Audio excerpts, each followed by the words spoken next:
Bom dia, irmãos. A paz do Senhor Jesus, tudo bem?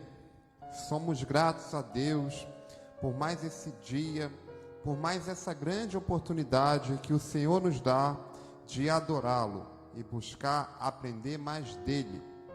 Para quem não me conhece, meu nome é Tiago, eu sou presbítero da Igreja Evangélica Congregacional no Largo do Tanque. E nesta manhã, neste domingo, nós teremos mais um estudo da revista Sentimentos que Aprisionam a Alma, da Central Gospel. A lição de hoje, nós vamos falar luxúria, o desejo proibido. Luxúria, o desejo proibido. Antes de iniciarmos, eu convido a você que feche seus olhos e vamos orar. Pai amado, Pai querido, muito obrigado, meu Deus, por mais essa oportunidade que o Senhor nos concede de aprender mais de Ti. Pedimos a Ti, Deus, que fale conosco, fale a cada coração nesta manhã, Pai. Se revele a nós através da Tua palavra e que nada nos impeça de aprender mais do Senhor.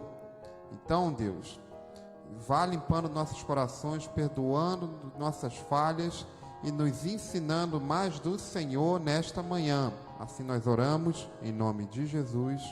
Amém. Então, meus irmãos, luxúria, o desejo proibido.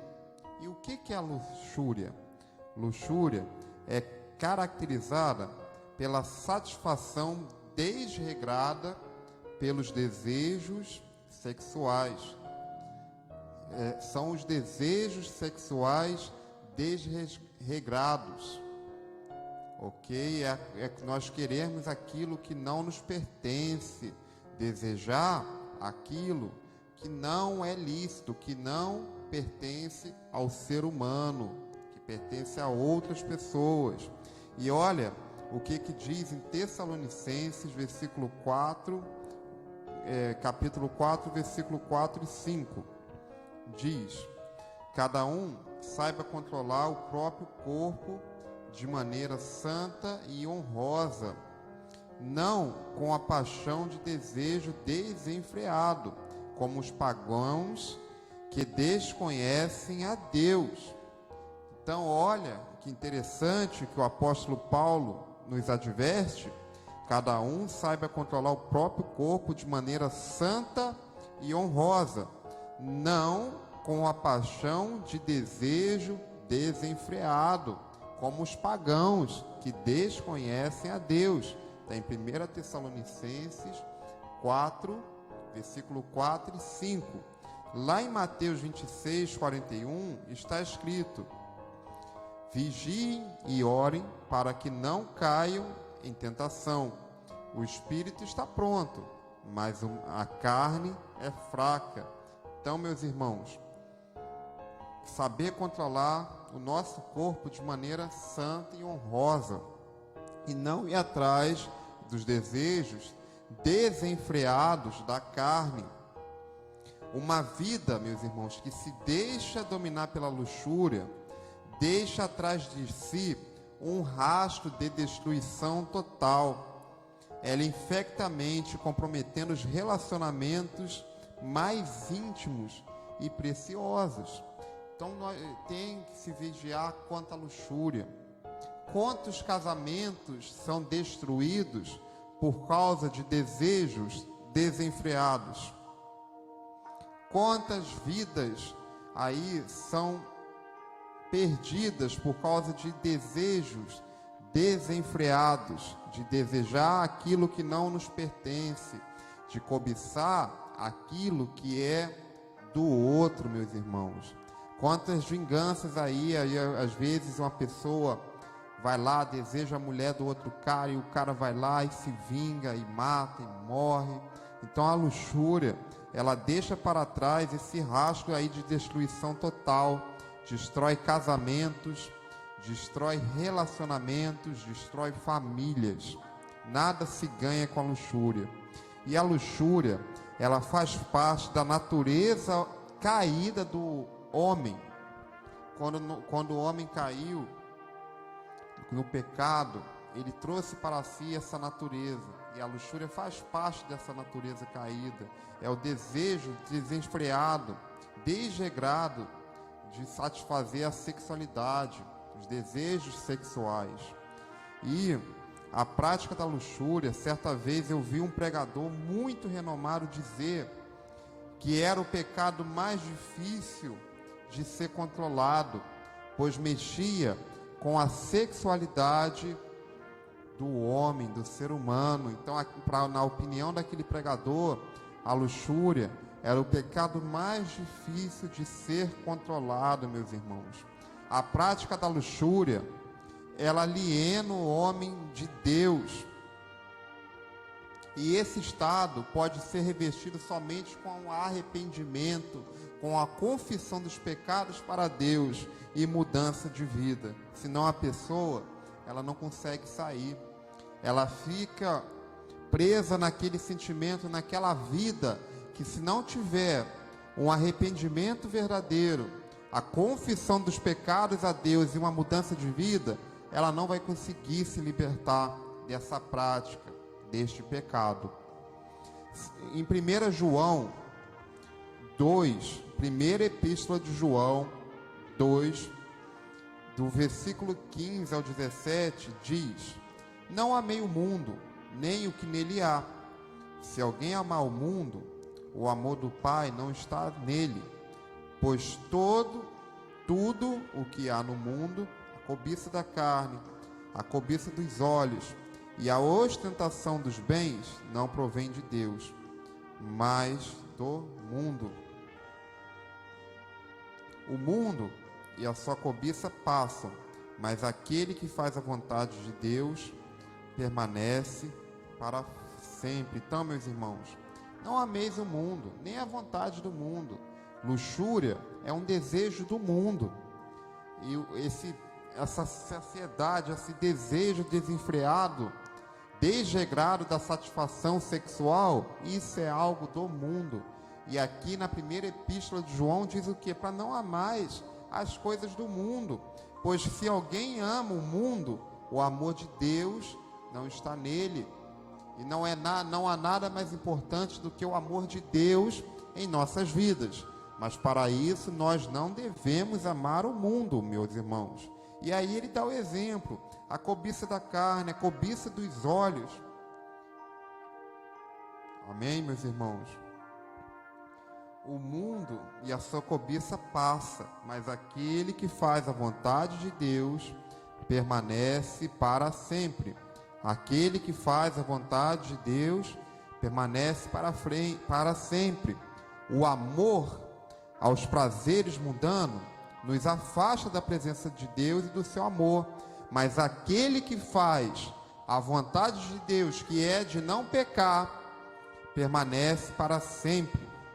E aí eu trago aqui para vocês uma informação muito importante. Existe uma briga constante, que é entre fazer a vontade de Deus ou fazer a vontade da carne. Pois a carne sim deseja luxúria, deseja cobiça. A carne sim, mas o espírito não. E lá em Gálatas 5, 16 e 17 está escrito: por isso digo, vivam pelo Espírito, e de modo nenhum satisfarão os desejos da carne, pois a carne deseja o que é o contrário ao Espírito, e o Espírito, que é contrário à carne. Eles estarão em conflito um com o outro, de modo que vocês não fazem o que desejam. Então existe esse conflito, meus irmãos, porque por mais que nós sabemos o que é errado, o desejo da carne é fazer sempre o que é errado.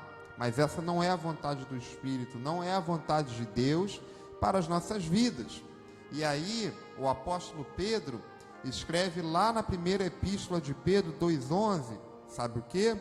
Amado, insisto em que, como os estrangeiros e peregrinos no mundo, vocês se abstenham dos desejos carnais que guerriam contra a alma Então nós temos que nos abster desses desejos carnais, desses desejos de pecar, desses desejos desenfreados que não provêm do Espírito para nossas vidas. Temos que alimentar mais o nosso espírito para permanecermos fortes contra esses desejos carnais. Porque a carne quer o prazer, a carne quer satisfazer os seus desejos, mas essa não é a vontade de Deus. Nós não podemos amar esses desejos carnais em nossas vidas, pois se assim o fazemos, nós não estamos agradando a Deus, como está escrito lá na epístola de João. Se há o desejo carnal na minha vida, não tem como ter o amor de Deus, porque eles não andam junto. É o que eu li, é o que está escrito. E aí vocês me fazem uma pergunta: então como vencer a luxúria? Como vencer esse pecado? 3 pontos para vencer a luxúria: entender a devida honra dada ao corpo nas Escrituras.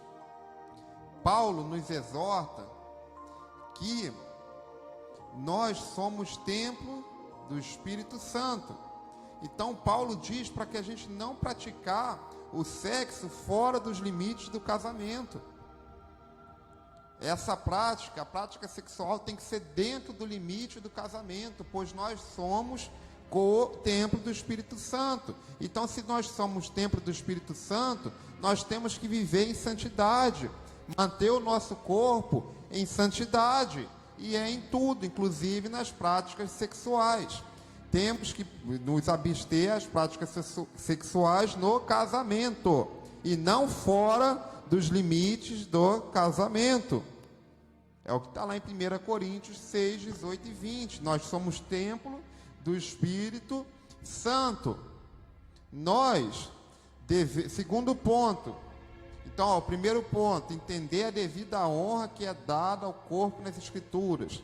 A honra é que nós somos templo do Espírito Santo. Então, nós temos que buscar viver em santidade. Amém? Segundo ponto, para vencer a luxúria: investir no desenvolvimento do caráter cristão. Busque mais de Deus, fortaleça o seu espírito, ore mais, jejue mais, leia mais a Bíblia, meu irmão. Invista no seu caráter de cristão, meu amado irmão, em nome de Jesus. Viver em um estado permanente de vigilância. Lembram que nós lemos lá em Mateus 26, 41? Vigiem e orem. Então nós temos que estar nesse estado permanente de vigilância, vigilando sempre, vigiando sempre, amém? Para que não pecamos, para que não cairmos em tentação, meus irmãos. Vigilância, muito importante. Cuidado, vigie. E para concluir esse estudo, eu trago um outro versículo, que é o que está lá em Efésios 6, 10 e 11.